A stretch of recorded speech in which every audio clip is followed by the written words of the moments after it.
ഡാൻഡ്രഫാണോ നിങ്ങളുടെ പ്രശ്നം? എന്നാൽ ഇപ്പം ശരിയാക്കി തരാം. 10 മിനിറ്റ് കൊണ്ട് വീട്ടിൽ തന്നെ ചെയ്യാൻ പറ്റിയ ഒരു കിടുക്കാച്ചി ആന്റി ഡാൻഡ്രഫ് ട്രീറ്റ്മെന്റ് ഞാൻ കാണിച്ചു തരാം. ഒന്ന് ട്രൈ ചെയ്ത് നോക്ക്. നിങ്ങളുടെ ഡാൻഡ്രഫ് എല്ലാം പമ്പ കിടക്കും. ഇപ്പൊ എങ്ങനെ തുടങ്ങുമല്ലേ? എന്ത് ചെയ്യുന്നതിന് മുന്നേ ആദ്യം ഞാൻ എന്റെ ഹെയർ നന്നായിട്ടൊന്ന് ഡീടാങ്കിൾ ചെയ്യും. നെക്സ്റ്റ് ഞാൻ സ്കാൽപ്പ് ഒന്ന് ഫിസിക്കലി എക്സ്ഫോളിയേറ്റ് ചെയ്യാൻ ചെയ്യാറ്. ഞാൻ യൂസ് ചെയ്യുന്നത് ഈ ബൺ സ്റ്റിക് ആണ്. നിങ്ങളുടെ ഉള്ള എക്സ്ഫോളിയേറ്റ് ചെയ്യാനുള്ള ടൂൾസ് ഏത് വേണമെങ്കിൽ ഉപയോഗിക്കാം കേട്ടോ.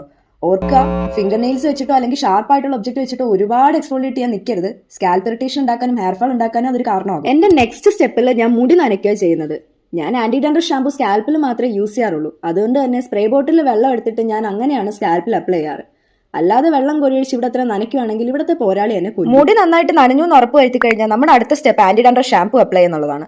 ഞാൻ യൂസ് ചെയ്യുന്നത് സ്കാൽപ്രോഡ് ആന്റി ഡാൻഡ്രഫ് ഷാമ്പു ആണ്. ഇത് ഒട്ടുമിക്ക ഫാർമസ്യൂട്ടിക്കൽസിലും അവൈലബിൾ ആണ്, ആമസോണിലും അവൈലബിൾ ആണ്. ഒരു ഡാൻഡ്രഫ് പ്രോൺ സ്കാൽപ്പ് ആയതുകൊണ്ട് തന്നെ ഈ ആന്റി ഡാൻഡ്രഫ് ഷാമ്പൂസ് എല്ലാം പണ്ട് തൊട്ട് എന്റെ കൂടപ്പുറപ്പുകളായിരുന്നു. ഞാൻ ഇത്രയും നാൾ യൂസ് ചെയ്തതിൽ എനിക്ക് വർക്കിംഗ് ആയിട്ട് തോന്നിയിട്ടുള്ളത് ഈ സ്കാൽപ്രോഡ് ആന്റി ഡാൻഡ്രഫ് ഷാമ്പു. ഈ ഷാമ്പു അപ്ലൈ ചെയ്ത് കഴിഞ്ഞിട്ട് ഞാൻ എന്റെ കയ്യിലുള്ള ഒരു സിലിക്കൺ മസാജർ വെച്ചിട്ട് ഒന്നുകൂടെ എക്സ്ഫോളിയേറ്റ് ചെയ്യും ലൈറ്റ് ആയിട്ട്.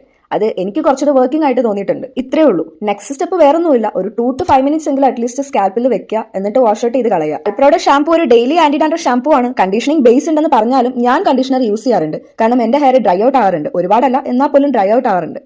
സോ നിങ്ങളുടെ ഹെയറിന്റെ കണ്ടീഷൻ അനുസരിച്ച് കണ്ടീഷണർ യൂസ് ചെയ്യണോ വേണ്ടതെന്ന് നോക്കിയിട്ട് യൂസ് ചെയ്യുക. ഒരുപാട് ഡാൻഡ്രഫ് ഉള്ളവരാണ് നിങ്ങളെങ്കിൽ വീക്കിൽ ഒരു 2 to 3 ടൈംസ് എങ്കിലും ഈ ആന്റി ഡാൻഡ്രഫ് ഷാമ്പു യൂസ് ചെയ്യാനായിട്ട് നോക്കുക. അത്രേ ഉള്ളൂ. ഇതുപോലുള്ള ഹെയർ കെയർ ടിപ്സ് വേണമെങ്കിൽ വീഡിയോ ഒന്ന് ലൈക്കും സേവും ചെയ്ത് എന്റെ പേജ് ഒന്ന് ഫോളോ ചെയ്ത് വെക്കണേ. Okay, by.